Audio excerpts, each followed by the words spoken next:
Well, very good morning to you. I'm Jordan Evans here in the Cronkite News Weather Center, and we have an active day to track for you on this first day of fall across Arizona. In fact, portions of the East Valley have already picked up on a lot of heavy rains. You can see all these flash flood warnings here indicated by these red shadings, a lot of these going until about 12:15, and this one that includes the East Valley, Mesa, Gilbert, Chandler, and Tempe. That one go until about 10:30 this morning, as a lot of rain has fallen already. In fact, several inches have been reported in many gauges across Apache Junction and up there towards the buttes there along Highway 87 as well.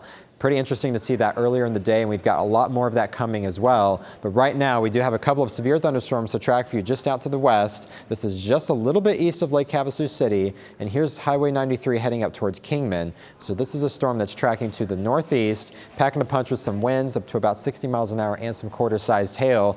And then here's a bigger cluster of a storm, actually. This is near Parker, just to the east of Parker, and this will be Highway 60 now down here near Salome. That is also tracking towards the northeast as well. I think Prescott's going to be right in this area, actually. So this is just to the west of Prescott still, but these are the most intense thunderstorms that we are tracking across the state right now. Again, keep that in mind if you live in those areas. Make sure you're seeking shelter because those storms are packing a punch with some of those heavy winds and intense lightning.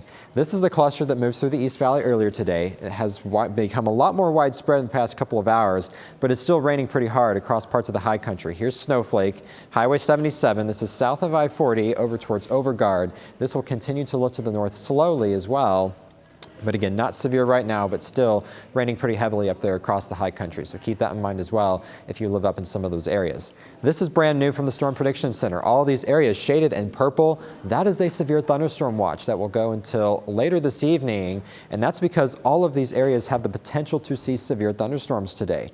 And why that's the case? Because the atmosphere is set up for severe weather across our state. But right now, observed rainfall, check out some of these totals. I mean, we're talking communities that have made up their entire monsoon season deficit in as little as just hours.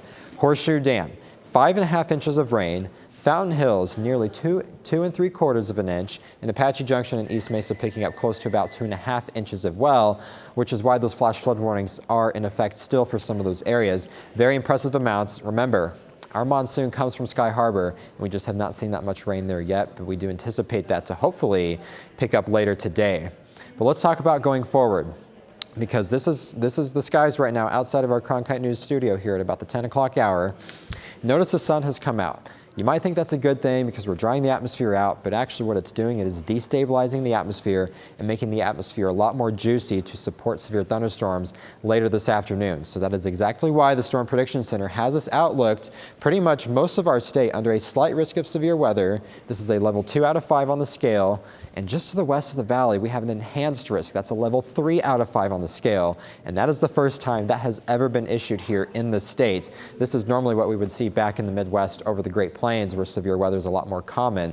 But this is because this is the most favorable area for areas to pick up some large hail, a slight chance of an isolated tornado as well. But I think the hail and the wind threat is going to be the biggest issues out there towards the west. This also does include Buckeye, as Buckeye is going to be right over here on the verge of that enhanced risk. So again, what that means for you is large hail, high winds, and flash flooding will be our biggest concerns going forward. So that is something to keep in mind. Remember to take shelter if a thunderstorm is beginning to impact your area. Stay away from the windows and wait until the storm passes, because these storms are going to mean business later this afternoon. Here's Futurecast as we show it to you. A lot of the areas to the north of the valley we expect to light up here in the next hour or so. And then as we get into the afternoon, we expect a lot of that to filter to begin down into the south, including the Phoenix Metro, down towards Pinal County throughout the overnight hours.